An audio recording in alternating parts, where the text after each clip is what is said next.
There's a really old story in the Bible about a guy named Jacob who's sleeping out in the wilderness one night, and he has a mysterious dream.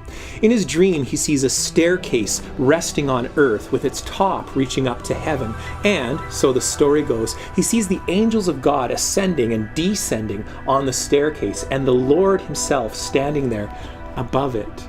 Now, because of stories like these, whenever modern people think about heaven, if they do think about heaven, they tend to think about it in terms of a two-story universe, where there's an earth down here where we live, that's the first story, and then there's a heaven up there somewhere where God is, that's the second story. Well, of course, we know that really up there's just the atmosphere, and beyond that, outer space. But even so, this idea of a two-story universe permeates our thinking in all sorts of ways. There's a Father up above who's looking down in love, right? And one fine day, we'll fly away to be with him in heaven somewhere. And in the meantime, of course, here on earth, there are sacred spaces where we do holy things with special objects, and there are secular spaces where we do common things with ordinary objects. Ours is a two-story universe.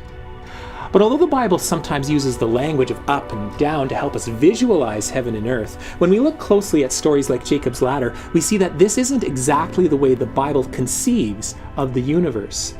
In the Bible, heaven and earth are not stacked realms so much as they are separate realities that interlock and overlap and sometimes intersect with one another in the same space. The Bible's universe is a one-story universe.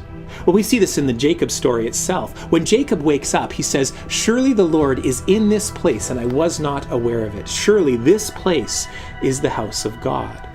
This place he has in mind, of course, is not some heavenly other world somewhere, but the place he was just using as a makeshift bedroom not a moment ago. The Lord was present there, and he was not aware of it until that dream when heaven intersected earth for a moment, and he was able to recognize it for what it was.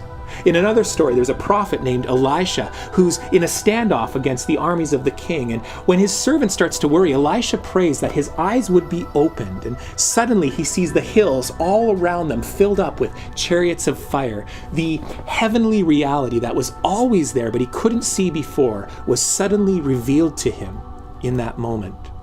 And there's Moses at the burning bush and Jesus with his disciples on the Mount of Transfiguration. In each of these stories, we see the reality of heaven intersecting the reality of earth and being recognized suddenly for what it is. This is difficult maybe to wrap our heads around, but it is crucial for our understanding of the Christian life. Because once we realize that we inhabit a one-story universe, where God is not watching over us so much as he is immediately present to us, and heaven is not somewhere above this world so much as it is intersecting with this world, that changes everything. Suddenly, no place is God-forsaken, and every place has the potential to give us glimpses of the heavenly. No place is secular, and anything and everything can be shot through with the sacredness of heaven. And for Christians especially, who are filled up with the Holy Spirit, suddenly our worship and our communities and our very lives can be places where heaven intersects with earth, and the stuff of God is real and present and tangible to us, wherever we are and whatever we're doing. And maybe this is what the Apostle Paul meant when he said that in him, in God, we live and move and have our being.